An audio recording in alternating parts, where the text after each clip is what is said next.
Hey, hey, you're with TheEZGZ. We're down at the fence post, waiting for that sun to pop.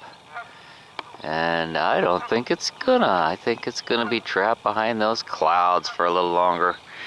But spring is in the air. Working on the Volkswagen front suspension today. So what we've got going on here, I had a torn dust cover on the lower ball joint of this car. It was offset to one side, and I couldn't seem to work around. I couldn't get the trailing arm in. Just a close-up for those that haven't seen a ball joint before. This is the bad one.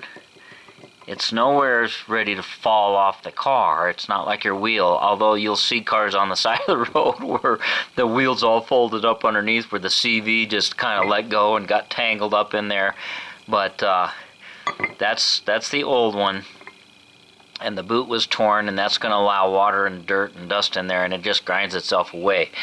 The replacement model, you have to look at the notch. There's a notch on the bottom, and that's where the direction that the groove is cut. So you want to put there's a mark on here on the outside. Where is it? There's usually a mark. Okay, it's right there. You can see the two marks. There's the outer part, and you just want to line it up with the slot when you press the new one in. So just a little heads up for you there if you've never seen one before.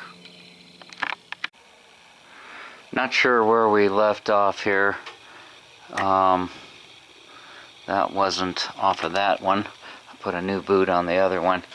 That press did not work where the hood, all it did was push the ball out. This thing was dry as could be and all rusted, had water in there. It's all pitted up, and the joint was just Mother Nature had just welded it in there. I ended up having to real carefully release some of the pressure with those hacksaw cuts. It cut pretty easy just with a simple hacksaw blade by hand.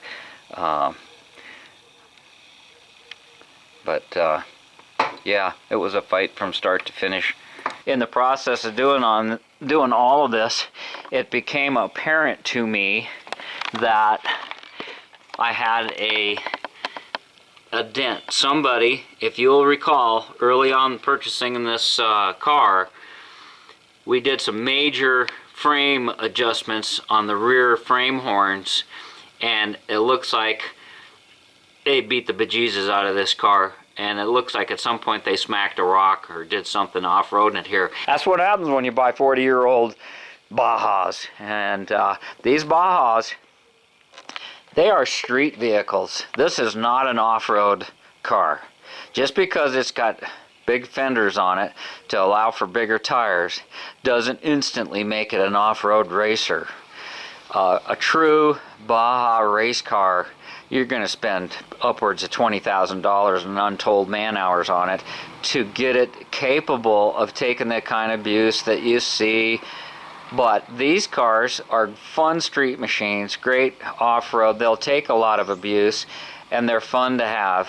But if you go trying to get air with them, start jumping them and do things, you're gonna be broke in very short order. That's where we're at, and this press is free. You have to put a $118 deposit on it, and then when you bring it back, they take it off your card.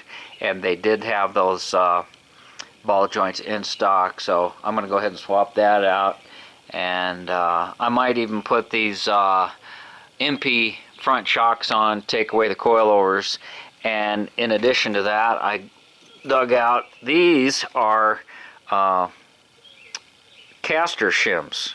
You put these in the lower, behind the lower beam, and then you tighten it down, and that kicks out the bottom beam. And just moving that bottom beam out that much changes an angle. It helps considerably in high-speed driving. If you're going to be driving down the interstate and you've got a Volkswagen, these camber shims will give you a lot more stability. Even though it's a light car, it just centers easier. You can drive like, I don't know, one hand. Valerie over here, I've got them on her, but I've got this extra heavy, heavy duty sway bar.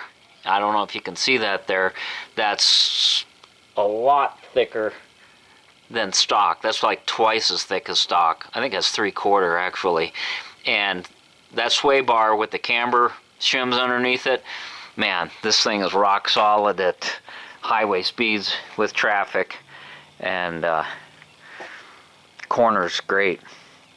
So anyhow, that's what we're doing in the TheEZGZ garage, and if something interesting comes up further, I'll turn you back on. Thanks for watching. Thanks for subbing. TheEZGZ out.